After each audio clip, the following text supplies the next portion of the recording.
The story begins with a group of friends who decided to explore an abandoned asylum that was said to be haunted. As they approached the building, they could see the tall, imposing structure looming over them. The windows were boarded up, and the front door hung off its hinges.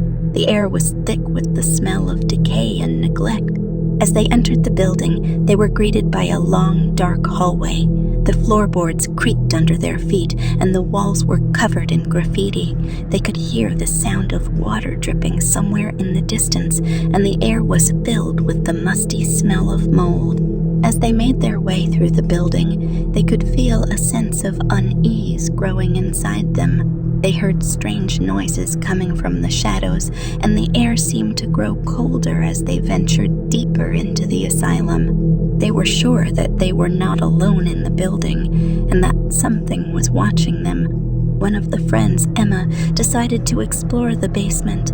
As she descended the stairs, she could feel her heart pounding in her chest. The air was thick with the smell of damp earth, and the light was dim. She finally reached the basement, and what she saw there chilled her to the bone. The walls were covered in strange symbols, and there were rows of cells lining the walls. Each cell had a small window, but they were all boarded up. Emma could hear the sound of someone crying coming from one of the cells. She approached the cell, and to her horror, she realized that the crying was coming from inside. She tried to open the door, but it was locked. Emma knew she had to get out of the basement, and she ran up the stairs. But as she reached the main floor, she realized that her friends were gone. She searched the entire building, but there was no sign of them. She was trapped, alone in the abandoned asylum. As she made her way back to the basement, she heard a voice whispering her name. It was coming from the cell where she had heard the crying. She approached the cell, and to her horror, she realized that the voice was coming from inside.